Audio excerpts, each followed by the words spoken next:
সবাই দেখি বিভিন্নভাবে বই টই কিনে ব্লগ বানায়। এখন এই যে বইয়ের রিভিউগুলো বা এমনিতেই কোনো কিছু না, এমনিতে বক করে। অ্যান্ড আমি আসলে কী নিয়ে কথা বলবো এটাই ঠিক করে উঠতে পারি না।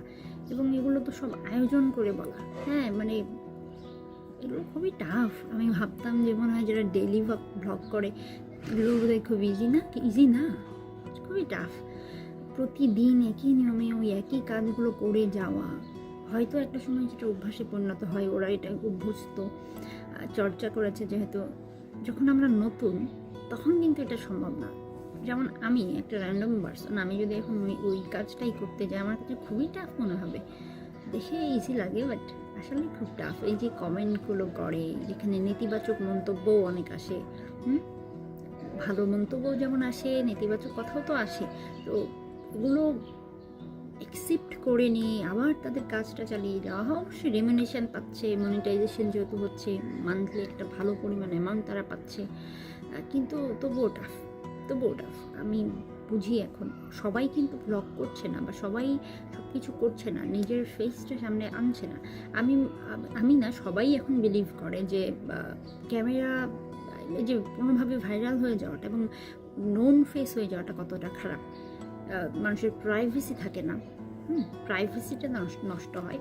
বিনিময়ে হয়তো অনেক টাকা আমরা পাই, কিন্তু নিজের যে সময়, কোয়ালিটি টাইম, সেটা তো পাওয়া যায় না।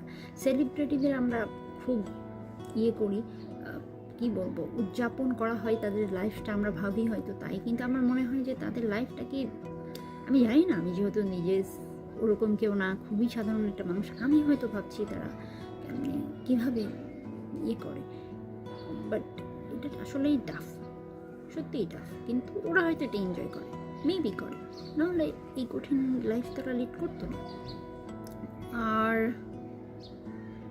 আর কি, আর কিছুই না।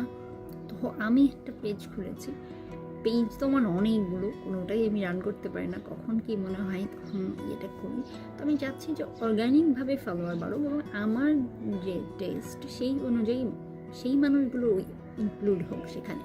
কিন্তু যেই আমি পেজ খোলার পরে 17টা ফলোয়ার পেয়েছি তারা কেউ আমার উচিত না, অ্যান্ড এটা খুবই দুঃখজনক। আমি তাদেরকেও ছোটো করছি না, আমাকেও ছোটো করছি না, আমি আমাকে বড়ও করছি না, এটাই তো বলতে চাচ্ছি। কিন্তু হ্যাঁ, আমি কিন্তু বলতে চাচ্ছি যে আসলে আমাদের যে চিন্তাভাবনা, সেই ধরনের মানুষগুলো যদি একত্রিত হয়, এইটাই হচ্ছে সার্থকতা। তার বাইরে আউটসাইডাররা যখন ঢুকে পড়ে, ওইখানে আসলে আমি যেমন, আমাদের মধ্যে যে যোগাযোগটা, দ্বিপাক্ষিক যে যোগাযোগ, সেটা যে মাধ্যমেই হোক, সেটা কিন্তু পরিপূর্ণতা পায় না, তখন একটা মিসআন্ডারস্ট্যান্ডিং ক্রিয়েট হয়। তো যাই হোক, ওইটা বিষয় না, আমার কথাবার্তাগুলো হচ্ছে খুব এলোমেলো। বিকজ অফ দ্যাট আমি সাজায় গোছায় কথা বলতে পারি না, কিন্তু আমি কথা বলতে ভীষণ পছন্দ করি, আমার খুব ভালো লাগে কথা বলতে। তো এটাই। অ্যান্ড আমি হয়তো এটা ফেসবুকে দিতেও পারি, আবার নাও দিতে পারি, আমার খুবই লজ্জা লাগে। অ্যান্ড আমি জানি না এটা কে দেখবে আর কে দেখবে না, আমি কী নিয়ে ভিডিও বানাবো আমি জানি না। আমার মনে হয় যে আমার নিজের সব কিছু এখানে থাকবে, টুকিটাকি।